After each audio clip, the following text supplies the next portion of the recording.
En la clase anterior estábamos hablando sobre los errores de la encarnación. ¿Y por qué hablamos de los errores de la encarnación? Pues porque muchas veces en el misterio de Dios es más fácil entender lo que no es que lo que es. De hecho, si uno de los adagios latinos era: si es inteligible, entonces no es Dios. Si es razón, si se puede comprender, es que no es Dios. Y efectivamente es a través de los errores que se fueron cometiendo a la hora de comprender el misterio cómo se va elaborando una teología, y esa teología se va corroborando con el magisterio de la Iglesia. El magisterio de la Iglesia siempre sale al paso de esos errores. A esos errores la Iglesia les llama herejías. Se llaman así porque la palabra herejía viene de una palabra griega que significa elegir. Una persona que elige una posición y esa posición no se mueve de ella. Entonces, cuando elige esa posición que es contraria a lo enseñado por la Iglesia Católica, o contraria, que a su vez es lo enseñado en la Revelación, esa doctrina se considera hereje cuando esa persona se mantiene en esa posición, hace una opción, una elección.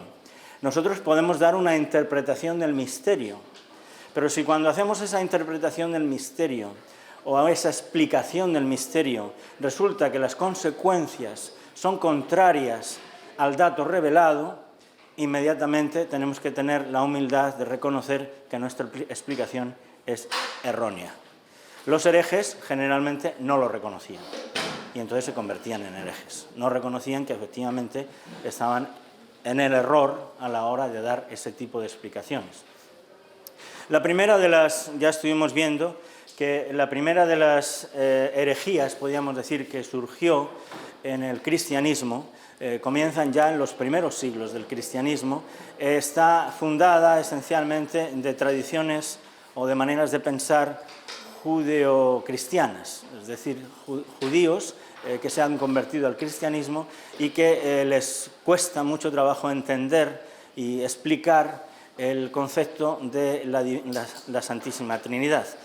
Por eso habíamos dicho que realmente habría que distinguir tres periodos en lo que se refiere a las herejías cristológicas. Un primer periodo que iba del siglo I al siglo IV, prácticamente, que no se trata de herejías propiamente cristológicas, sino más bien herejías trinitarias, pero que tienen su repercusión en la cristología, porque la manera como yo entienda Padre, Hijo y Espíritu Santo es como yo voy a entender el Hijo, el Verbo divino. Las palabras que vamos a usar aquí son el Hijo, el Verbo, el Logos. El Logos es una palabra griega que significa también el Verbo, el Verbum, la palabra de Dios. Pues efectivamente, la manera como nosotros entendamos la Trinidad va a repercutir en cómo entendamos la cristología, el misterio de Cristo. Entonces habíamos hablado de algunas herejías como era el monarquianismo. Este monarquianismo es en realidad considerar que hay un solo Dios, es decir, se enfocan fundamentalmente en la divinidad, de una sola divinidad. Entonces, ¿qué son el Padre y el Hijo y el Espíritu Santo? Pues hay un monarquianismo en el cual, pues, en realidad, pues, es una sola divinidad que toma diversos modos, el modo del Padre, el modo del Hijo y el modo del Espíritu Santo. Este monarquianismo es se llama sabelianismo, es como se debía entenderla. El Padre que se manifiesta o que toma el nombre de Padre en el Antiguo Testamento, que toma el nombre de Hijo en el Nuevo Testamento y que toma el nombre del Espíritu Santo. Otra variedad de este monarquianismo lo encontramos en una de las primeras herejías, que se llama el adopcionismo, en el cual pues, se considera que Jesucristo es un puro hombre y Dios, el Dios Padre o Dios Hijo o Dios Espíritu Santo, el nombre que queramos ponerle en ese momento sería el Hijo, porque es el momento de la revelación, en el bautismo adopta a Jesucristo y le infunde la fuerza divina, y con esa fuerza divina Jesucristo es capaz de hacer esos milagros, y lo deja en la muerte, en la crucifixión. Se basan fundamentalmente en esas palabras de la Escritura: Dios mío, ¿por qué me has abandonado? Entonces ellos lo interpretan de esa forma, dicen, bueno, ya está. En el bautismo adopta a Jesucristo y en la crucifixión lo deja, lo abandona. Claro, eso por supuesto rompe con toda la idea de la redención, porque lo que no es asumido no es salvado. Ese es un punto esencial. Por lo tanto, se trata de un error y la Iglesia tenía que condenarlo.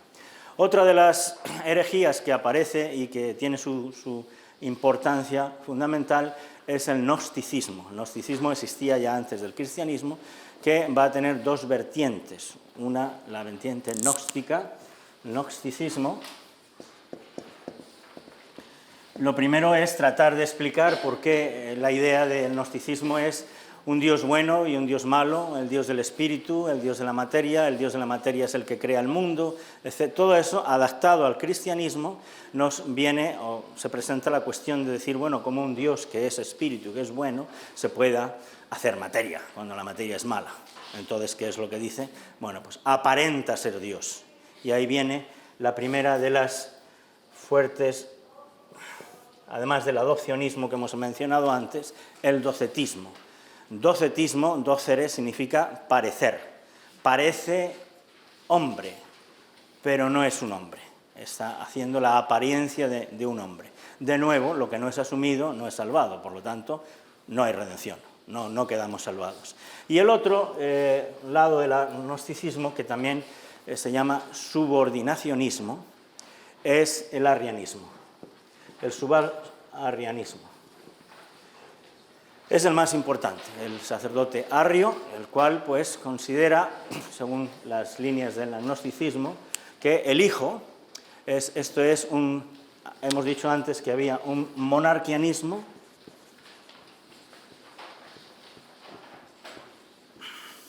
y el monarquianismo va a generar dos herejías, que es el adopcionismo,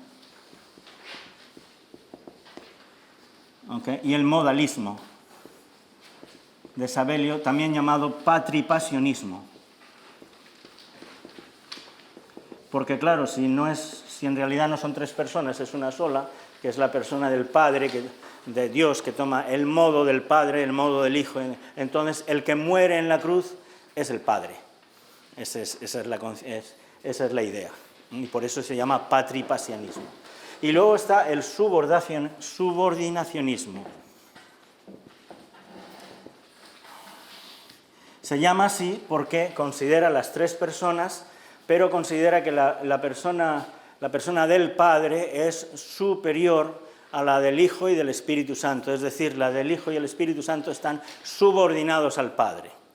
Entonces, en esta concepción, el Hijo sería como una especie de demiurgo, creado según el gnosticismo, creado por el Padre. No es Dios ni es hombre, es una cosa intermedia, y entonces este subordinacionismo es fundamentalmente el arrianismo. Es decir, Arrio considera que la segunda persona de la Santísima Trinidad toma el alma humana de Jesucristo y el cuerpo humano. En vez del alma es la persona del Verbo. Esta teología, esta manera de pensar, se difundió inmediatamente por toda la Iglesia y efectivamente, como ya les comentaba, se llegó a decir que la Iglesia se acostó católica y se levantó arriana, porque la mayoría, muchos aceptaron esta teología. Sería sobre todo San Atanasio el que se opone a esta doctrina y la condena fundamentalmente en el concilio de Nicea, en el año 325. Es el primer concilio ecuménico de la Iglesia. Bueno, si quitamos el concilio de Jerusalén, pero considerado entre la Iglesia oriental y la Iglesia latina, podemos decir que Nicea es el primero de los concilios ecuménicos en este sentido, el que trata del tema del arrianismo. Prácticamente y exclusivamente a lo que va es a decir que el arrianismo es un error, es una herejía. Va en contra del dato revelado. Y después de Nicea vamos a encontrar dos tendencias subordinacionistas. Una es el poner al Hijo, menoscabar al Hijo. El Hijo, en realidad, aquí lo que está pasando es que si el Hijo no es Dios, es como un segundo Dios, entonces no es Dios, pura y simplemente. Entonces, ¿qué es lo que está haciendo? Aplicado a Jesucristo, el arrianismo significa que Jesucristo no es verdadero Dios. Porque si es el Hijo, que no es Dios, que es un segundo Dios, que no existía desde toda la eternidad, que primero vino el Padre, y luego vino el Hijo, y luego vino el Espíritu Santo en el tiempo, no desde toda la eternidad. Y por eso en el Concilio de Nicea, cuando habla del Hijo, dice engendrado, no creado, porque si fuera creado ya no es Dios. Y entonces esto es lo que decía Arrio, que había sido creado por el Padre. Entonces Nicea dice, no, engendrado, no creado, porque si es creado ya no es Dios. Entonces, después de Nicea, nos vamos a encontrar con dos tendencias subordinacionistas. Una, que es la de los semi-arrianos. El semi-arrianismo no niega la divinidad del Hijo, pero tampoco lo acepta en el sentido de... O sea, se quedan un poco entre Arrio y entre Nicea. No llegan a aceptar una de las cosas que dice el Concilio de Nicea, que el Hijo es consustancial al Padre. Ellos dicen que el Hijo es semejante al Padre. Pero claro, no es lo mismo ser semejante que ser consustancial. Son dos cosas distintas. Entonces, después, otra de las tendencias, otra de las herejías es el macedonianismo.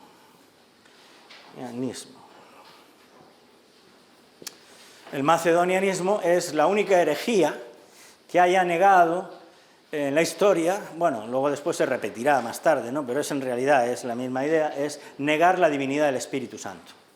Entonces, después de Nicea, quedaba todavía pendiente lo que estaban diciendo los semi-arrianos, que no era absolutamente afirmar la consustancialidad del Hijo y del Padre, y también afirmar la consustancialidad del Espíritu Santo. Y ahí es donde viene el concilio de Constantinopla.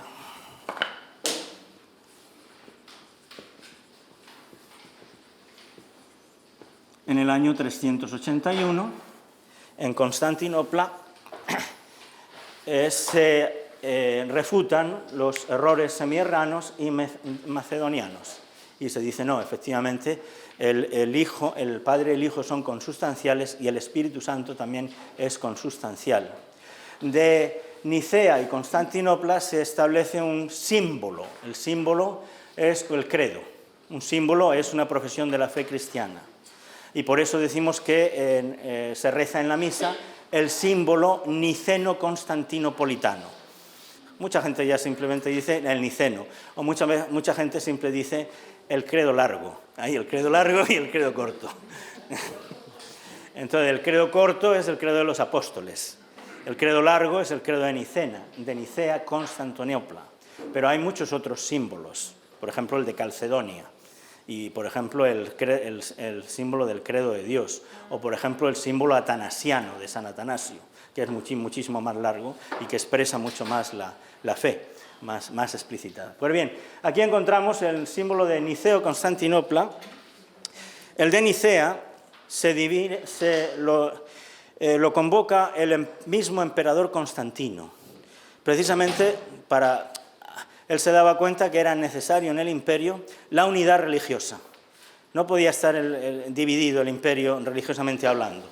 Unos arrianos y otros católicos. Eso no podía ser, había que arreglar esto. Así que los metió en Nicea a todos los obispos y al delegado del Papa, y ahí dijo, de aquí no salís hasta que no arregléis esto. Y efectivamente, fija, además, una de las razones de Nicea es dirimir la disputa arriana, y la segunda sería fijar para todos la misma fecha de la Pascua, porque los Los orientales la celebran un día y los latinos la celebran otro, hasta nuestros días. Pero Constantino quería que se hiciera todo el mundo igual.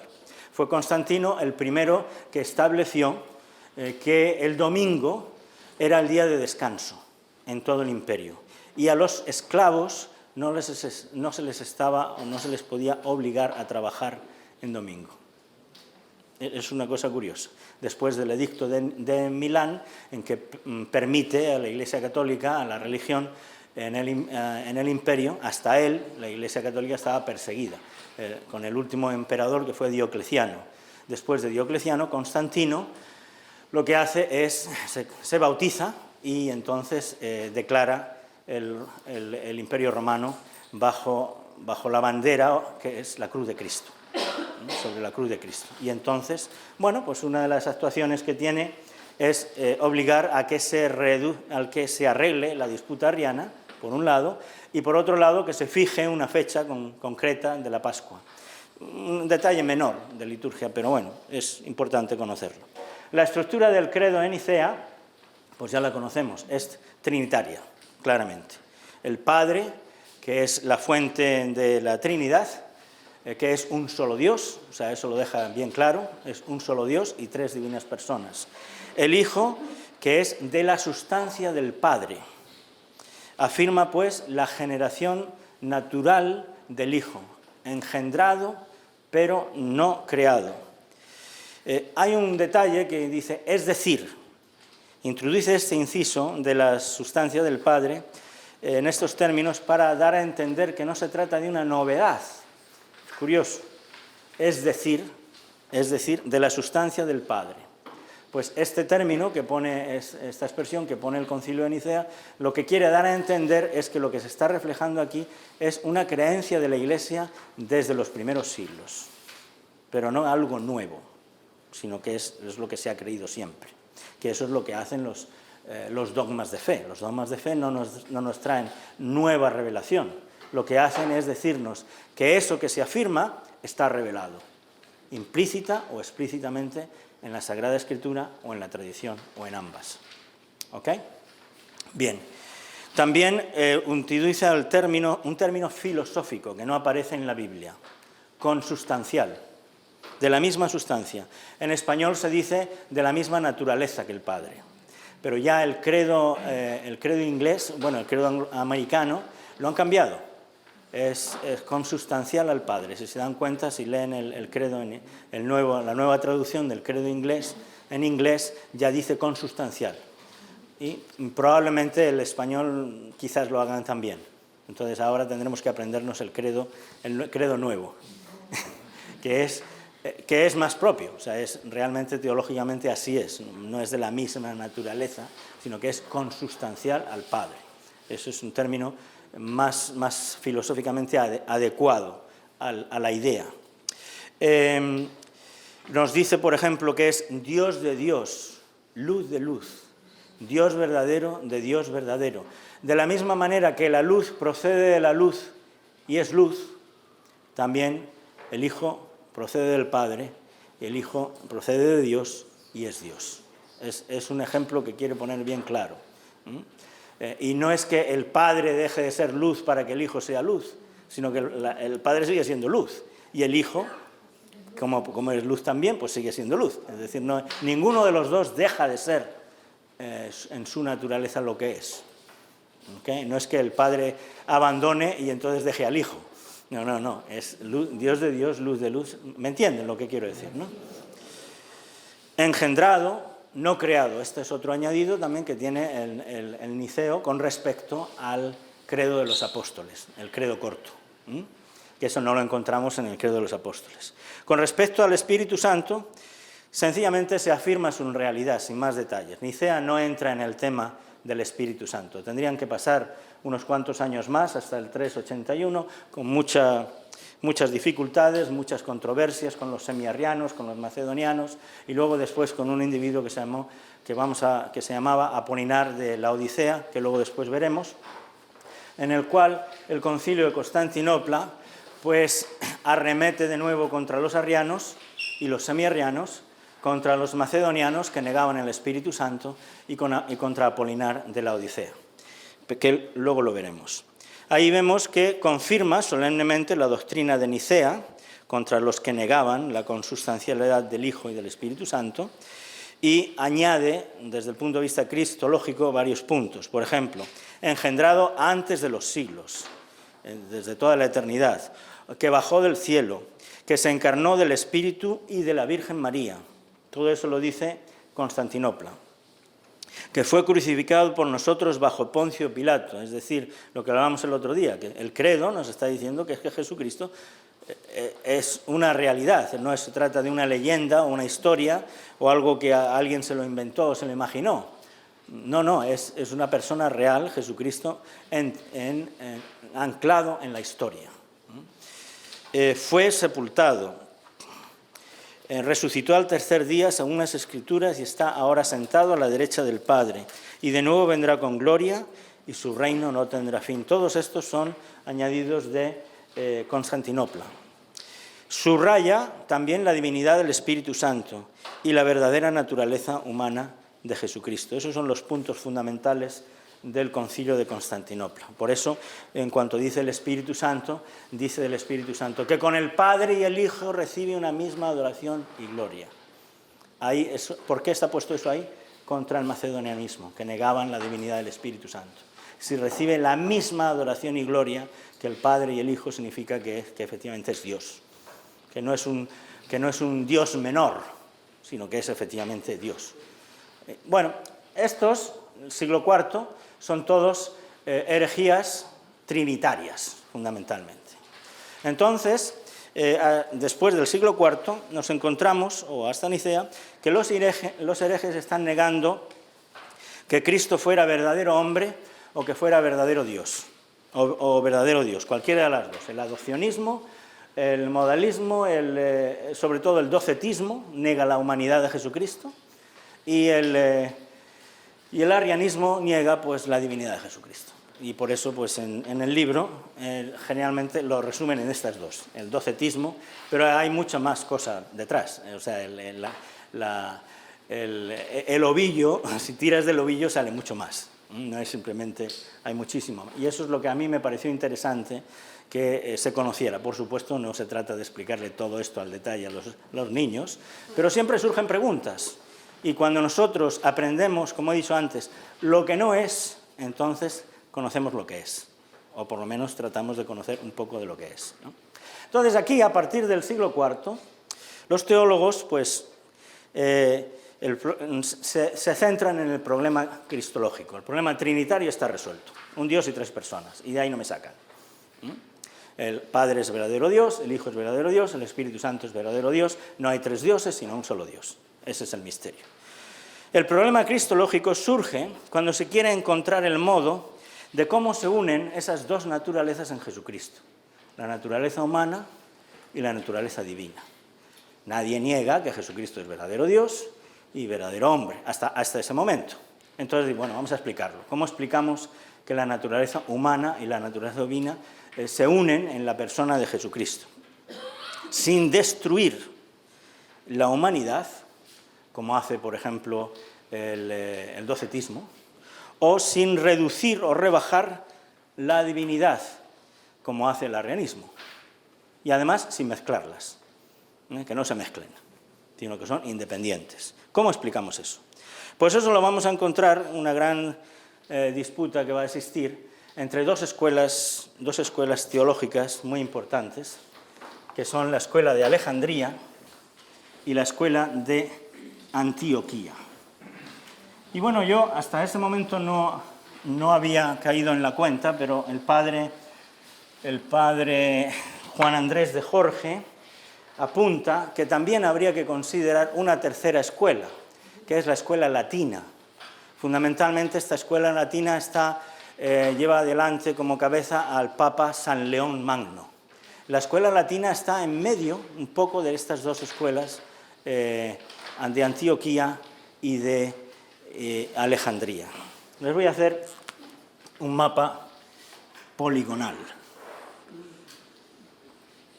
Esta es la bota italiana Esto es Grecia. Esto...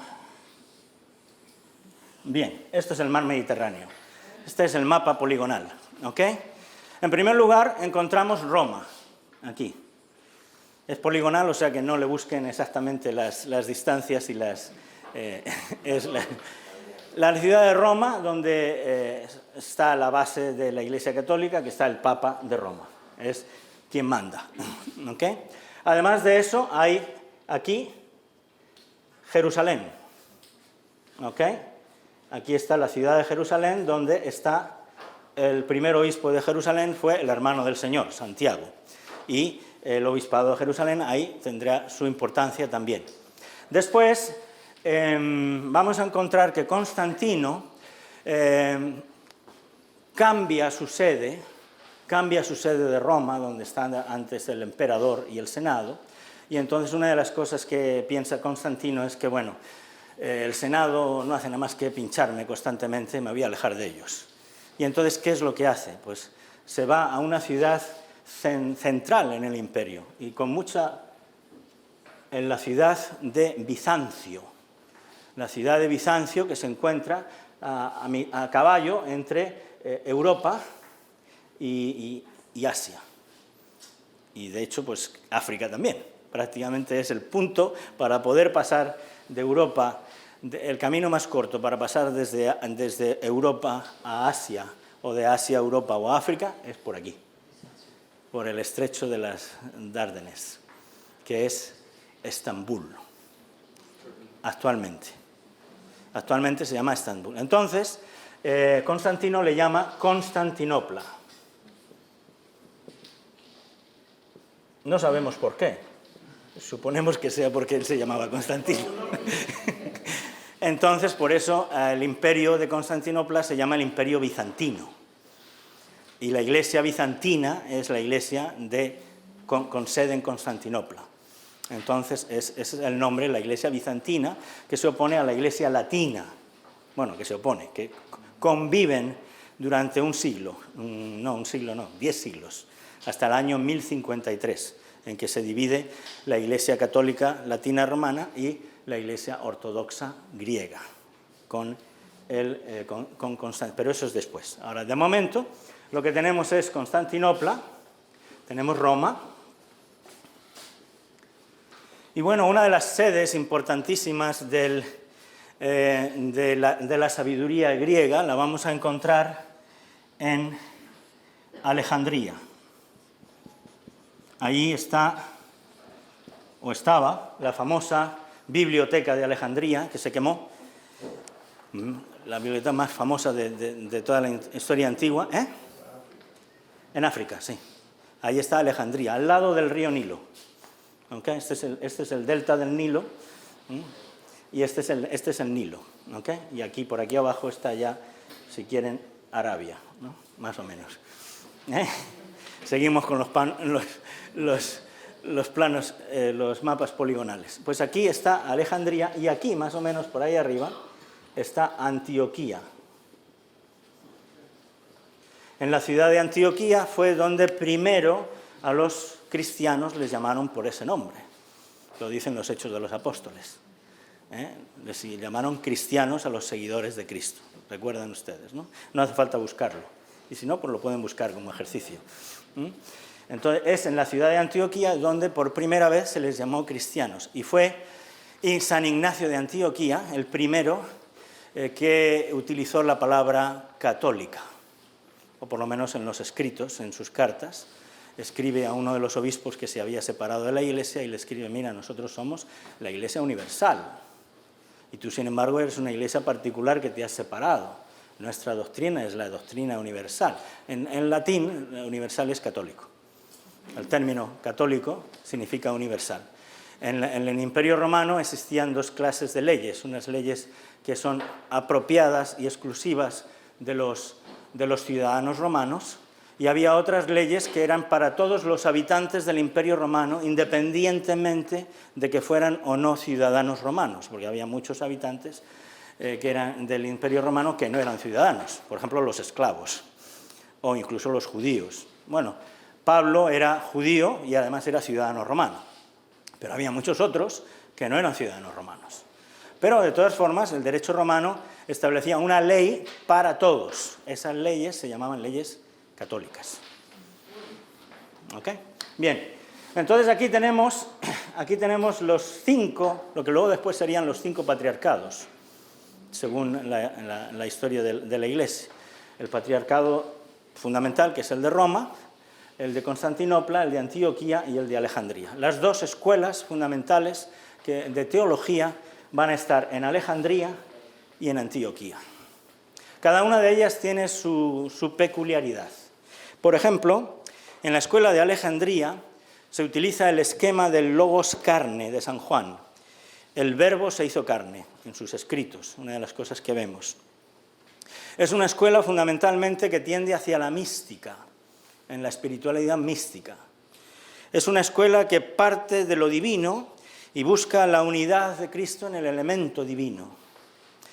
Es una escuela cuya exégesis es alegórica. Yo recuerdo que cuando estudiaba yo la teología, nada más enfrentarme, yo nunca había estudiado así teología como estamos estudiando ahora, ¿no? Entonces, a la hora yo utilizaba muchos términos o muchas cosas mnemotécnicas, en reglas mnemotécnicas. Entonces, Alejandría, alegoría.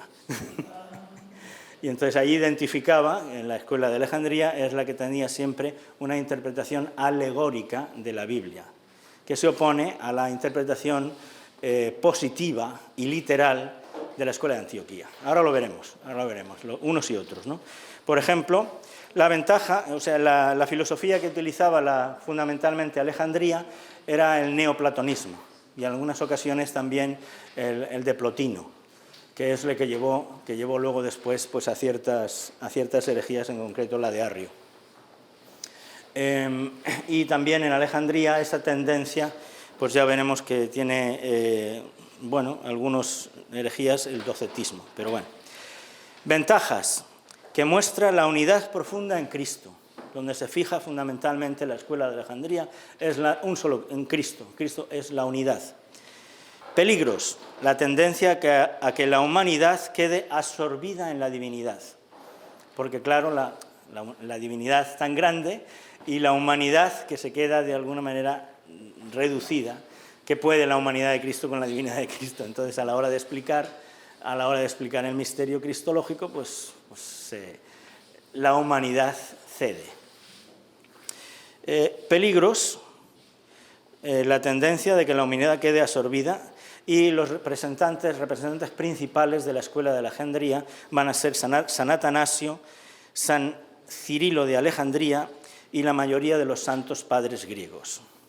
Herejías, es decir, no es que la escuela de Alejandría produjera herejías, pero es que algunos de los teólogos de la escuela de Alejandría, en su énfasis o en su idea de recalcar la unidad, pues caían en ciertas herejías. Una de ellas es el docetismo. Es típico que Jesucristo es un Dios que parece hombre, por poner el énfasis en la unidad y por poner el énfasis en la divinidad. El apolinarismo, Apolinar de la Odisea, que lo veremos después, el monofisismo y el monotelismo, que eso, si nos da tiempo, lo veremos, no creo que hoy, pero quizás la semana que viene. La escuela de Antioquía. ¿Qué es lo propio de la escuela de Antioquía? Pueden comparar una con otra. El esquema, en vez de ser del logos carne, es el logos hombre. El verbo se hizo hombre. No el verbo se hizo carne, sino el verbo se hizo hombre. O sea, buscan más el aspecto de la humanidad de Jesucristo. Mientras que Alejandría se fija más en la unidad, en la divinidad, Antioquía trata de recalcar más la humanidad de Cristo. ¿Okay? Es fundamentalmente una tendencia positiva y realista, más que una tendencia mística. La exégesis es literal e histórica. La filosofía que utilizan es la filosofía de Aristóteles, en vez de la de Platón, aristotelismo. Y, ventajas. Muestra la doble realidad de Cristo como hijo de María y como hijo de Dios. Tratan de esforzarse en mostrar que es hijo de Dios e hijo de María. Okay. Peligro. la dificultad de concebir la dualidad en la unidad y llegando a pensar en una especie de justaposición, es decir, la humanidad de Cristo como si fuera un abrigo de la divinidad.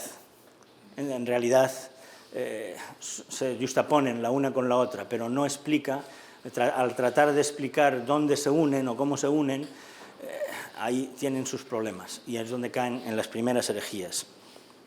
Teólogos de Antioquía, los santos padres latinos en general son los representantes de esta escuela.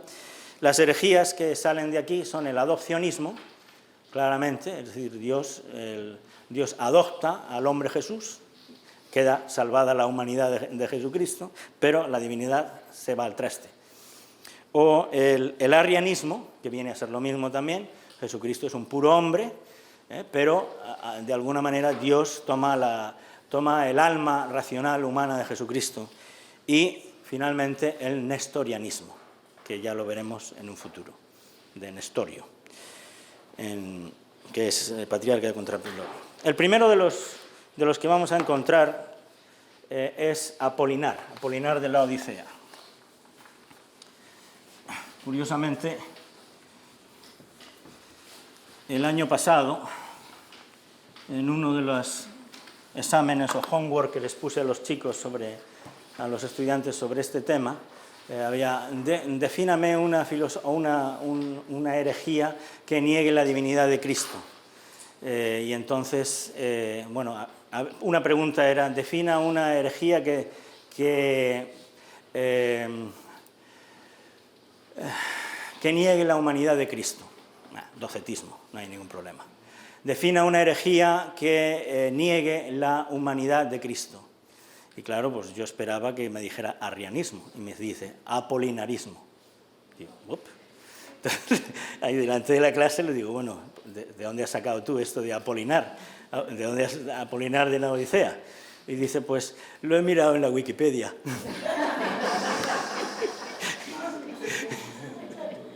Digo, bueno, pues bien, esta por lo menos se ha interesado en buscar la respuesta. No se ha conformado con decir, no lo sé, ¿no? En lo cual pues, se le da crédito, ¿no? Apolinar, vamos a ver Apolinar de la Odisea.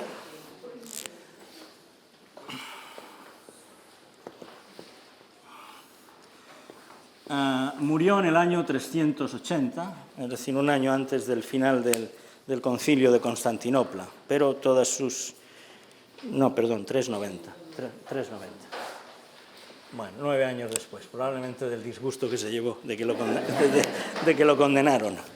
Entonces, 9 años más tarde, ahí se quedó. Pues bien, busca explicar la unión de las dos realidades en Cristo Jesús. ¿Cómo explicas que Jesucristo es verdadero Dios y verdadero hombre? ¿Okay?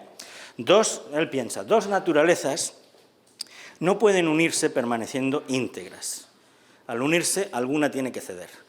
Entonces, la divinidad no puede ceder, porque si cede la divinidad, caemos en el arrianismo. Y el concilio de Nicea, ¡bunga!, me golpea.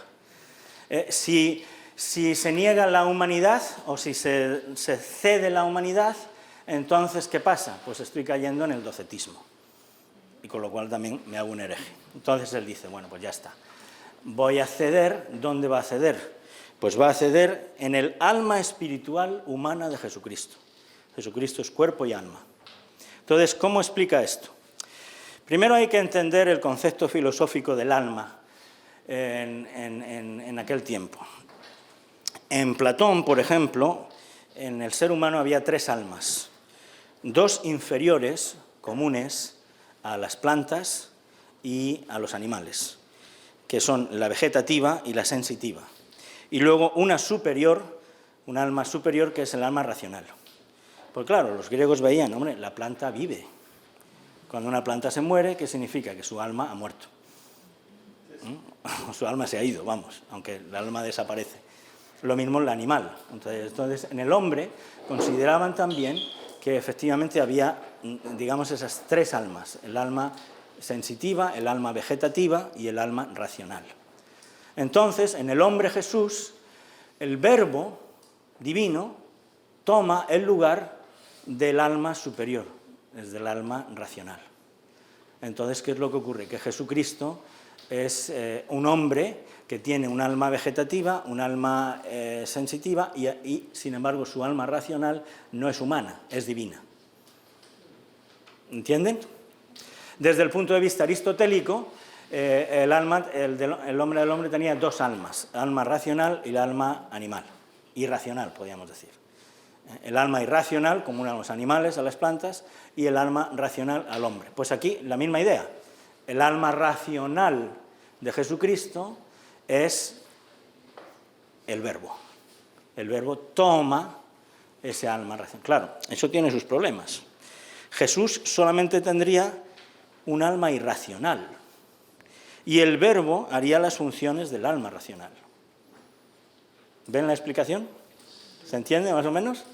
En el hombre hay cuerpo y alma, y en el alma hay, digamos, si lo conocemos desde el punto de vista aristotélico, es el alma racional y el alma irracional. Pues en lugar del alma irracional de Cristo está el Verbo, el Hijo de Dios. Esta doctrina parecía muy sugerente, y eso explicaría la unidad sin menoscabar ni la divinidad ni la humanidad. Jesús solamente tendría un alma irracional. Consecuencias. Bueno, Cristo no tendría un alma espiritual, humana, superior. Luego no sería verdadero hombre. Cristo solo tendría una conciencia, la divina, pero no una conciencia humana. La Virgen María daría a luz solamente al cuerpo de Cristo, pero no con el alma racional humano, sino con la divinidad, que es. Entonces, en realidad, la Virgen María, pues no se puede decir que sea madre de Dios, porque solamente sería madre del alma irracional y del cuerpo, pero no del alma espiritual. Con lo cual, pues estamos aquí teniendo un problema bastante grave. Cristo, o sea, las herejías que esto supone, las consecuencias o herejías serían, podríamos decir, tres. En primer lugar, Cristo no sería verdaderamente hombre completo. Le faltaría el alma racional. Cristo no es verdadero hombre. Cristo, en segundo lugar, no podría ser ni ejemplo ni mediador nuestro, porque al no ser un hombre completo. Y en tercer lugar, pues que la redención queda en entredicho, porque lo que no se asume no es sanado. Si Jesucristo no asume un cuerpo y un alma humana, entonces en Jesucristo realmente no se hace hombre. Está solamente tomando un cuerpo y un alma irracional, pero no el alma racional, porque el alma racional no es humana, es el Verbo. Se le oponen inmediatamente toda la escuela en pleno de Antioquía, Eustaquio de Antioquía, Teodoro de Mosuepsia, santos padres como San Epifanio, Diodoro de Tarso, San Gregorio Nacianceno y San Gregorio Niceno, fundamentalmente, y se le condena varias veces. En el Sínodo de Alejandría, en los años 362-378, en el Sínodo de Roma, que lo lleva adelante el Papa San Dámaso, en el año 374, 376 y 379, y fundamentalmente, como he dicho, en el concilio, la condena el concilio ecuménico de Constantinopla.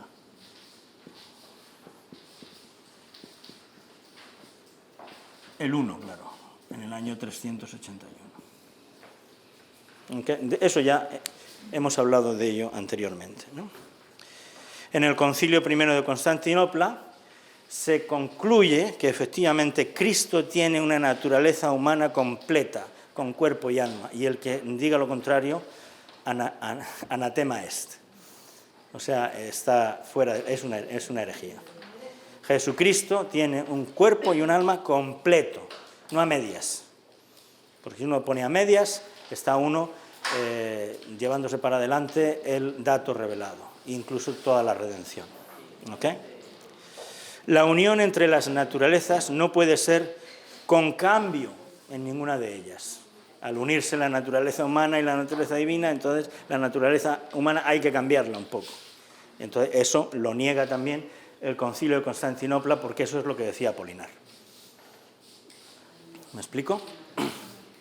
Más o menos. Bueno, como consecuencia de esto, o sea, ya llega así Nicea, Constantinopla, y se ponen, digamos, como este venía de Alejandría, pues ahora, digamos, la escuela de Antioquía toma la bandera, toma la batuta. Y es Nestorio el que trata de explicar de una manera más, según él, más clara, la dualidad de la naturaleza en Cristo. Proclama la verdadera humanidad de Jesucristo. Entonces aquí tenemos ahora a Nestorio. Apolinar es, como digo, es de la tendencia de Alejandría. Nestorio será de la tendencia de Antioquía, patriarca de Constantinopla. Afirma que en Cristo hay también una persona humana, o sea, dos naturalezas, humana y divina, pero al final viene a decir que en Cristo también hay una persona humana. Tiene sus antecedentes en algunos teólogos, como fueron Diodoro de Tarso, que lo hemos mencionado antes, el cual ataca a Apolinar, en la teoría de los dos hijos, Cristo como hijo de Dios y luego Cristo como hijo de María. Esa es una teoría que él planteó, que fue luego condenada. Dos naturalezas pero separadas. Y Diodoro de Taxo explica su teología diciendo que hay una justa posición de las naturalezas, como un templo que alberga la divinidad o un vestido que cubre a Dios, pero no están unidas. La naturaleza humana y la naturaleza divina en Cristo no están unidas. Es el templo que habita en Dios, en el cual habita Dios. Una cosa es el templo y otra cosa es Dios que habita en él. Eso es la idea de Jesucristo. O el abrigo, que es la humanidad humana la humanidad de Jesucristo, que alberga la divinidad y la esconde de alguna manera. Estas teorías, pues inmediatamente fueron condenadas por la Iglesia. Teodoro de Mosuepsia dice que en Cristo hay dos sujetos distintos, el Logos y el hombre, y están unidos por conjunción. Estos dos influyen en Nestorio. De hecho, San Cirilo de Alejandría dice que fue Diodoro de Tarso el que influyó nefastamente en Nestorio, en sus exposiciones. La síntesis de la herejía de Nestorio la podríamos decir. En primer lugar, que niega la comunicación de idiomas. ¿Qué es la comunicación de idiomas? La comunicación de idiomas es una expresión teológica que significa atribuir a la persona divina propiedades o idiomata, que ahí viene la comunicación de idiomas, las propiedades ya sean humanas o divinas. La persona del verbo, pues, o sea, Dios muere en la cruz, Dios nace. Es Dios el que nace y es Dios el que muere en la cruz. Claro, como hombre. Pero es Dios el que... Entonces, eso es lo que se llama la comunicación de idiomas. O Jesucristo, como hombre, es adorado como hombre. O sea, porque es Jesucristo, porque es la persona divina de Jesucristo. María, según esto, no podía ser... María no podía ser Theotokos. Theotokos significa madre de Dios. ¿Ok? María no es Theotokos, porque eso es demasiado, eso es decir mucho. Ni tampoco María podía ser, estos son escritos de Nestorio, ¿no? Tampoco puede ser antropokos.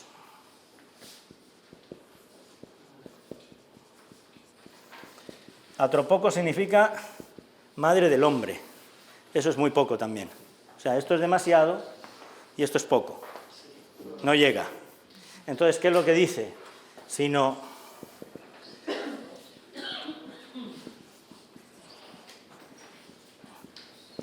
Cristo pocos. Ahora, explícame tú eso, cómo funciona. O sea, María es Cristo pocos, madre de Cristo. Pero no, según él, no se puede decir que sea solamente madre del hombre, Cristo, porque eso sería una herejía, eso sería apolinarismo, y tampoco se puede decir, según él, que fuera madre de Dios. Eso le parecía a él demasiado. ¿Okay? Rechaza también que en Cristo, vamos a ver, rechaza la expresión unión hipostática, que después la Iglesia la tomaría, es decir, unión en la hipóstasis. La hipóstasis es la persona, es otra manera de... La unión en la persona del verbo. La rechaza. Vamos a poner... No unión hipostática. Según Nestorio, en Cristo hay dos naturalezas, distintas y completas, y ninguna usa de la otra, ni se mezclan. ¿Ok? Lo cual, bueno, pues bien, pero no se interfieren. Lo que se predica de la naturaleza humana es para lo que hace el hombre Jesús, eso es la naturaleza humana. Y lo que hace el hombre Dios, o lo que hace Dios, es solamente Dios, pero no el hombre. Entonces, claro, según eso, pues Jesucristo no haría milagros, sería Dios el que hace milagros. Sin embargo, es la persona, las acciones, este es un punto fundamental entenderlo, las acciones se predican de la persona, no de la naturaleza. Es la persona lo que lo hace. Esa persona puede ser divina y humana, pero las acciones se predican de la persona. Entonces, ¿se puede decir que Dios murió en la cruz? Sí, porque Jesucristo es Dios. Y Jesús murió en la cruz. Ahora, naturalmente no muere como Dios, porque Dios no puede morir, muere como hombre. ¿Se puede decir que Jesucristo, o sea, que Dios nació de la Virgen María y que por lo tanto María es la madre de Dios? Sí se puede decir. Es perfectamente... ¿Por qué? Porque María es la madre de Jesús y Jesús es Dios. ¿Ok? Bien, pues él lo niega. Y claro, aquí a la hora de tratar de explicar, viene a decir, utilizar una idea que se podría más o menos resumir en este gráfico. A la hora de explicar, o sea, él entiende que cada naturaleza tiene que tener una naturaleza, solamente subsiste en una persona, o como ellos le llaman, prosopón, que más o menos vendría a ser equivalente a persona, o subsistencia. La naturaleza sola no subsiste, tiene que subsistir en una persona. Entonces resulta que la naturaleza humana subsiste en un prosopón humano. La naturaleza divina subsiste en un prosopón divino. En otras palabras, está prácticamente afirmando que en Jesucristo hay dos personas, una persona divina y una persona humana. Pero que esa persona divina, ese prosopón, se unen de alguna manera extraña en una sola, para mantener la unidad, ¿no? Entonces, por eso es por lo que normalmente se suele poner este dibujito. Los vectores indican la divinidad y esto es la humanidad. Estos dos puntitos, cada uno representa la persona. Y entonces, de alguna manera, en la unión, en el momento de la encarnación, se produce una justaposición de esos dos. Pero, ¿en qué consiste eso? Eso no lo explica. Eso ya no lo explica. Y entonces eso puede llegar a tener sus dificultades con el dato revelado. ¿Okay? Cada naturaleza tiene su propio prosopón. Entonces se unen en un prosopón que le llama el prosopón de unión, la persona de unión. Pero ¿dónde está en qué consiste esa persona y en qué naturaleza subsiste esa persona? Okay. ¿Cuál es la naturaleza de ese prosopón de unión? es donde está la cuestión. Cada naturaleza tendría sus propiedades específicas. Por ejemplo, diría, la adoración se le debe al Verbo, pero no a Jesús. El nacimiento es carne de Jesús, pero no del Verbo. ¿Entienden? Entonces, claro, en última instancia, en el fondo está rechazando lo que hemos hablado antes de la comunicación de idiomas. Y Cristo se presenta como un ser doble, un santuario ambulante, donde el sacerdote adora al Dios que lo lleva consigo. O sea, una persona divina y una persona humana, justapuestas, unidas de alguna manera, que aquello no funciona, ¿no? Bien.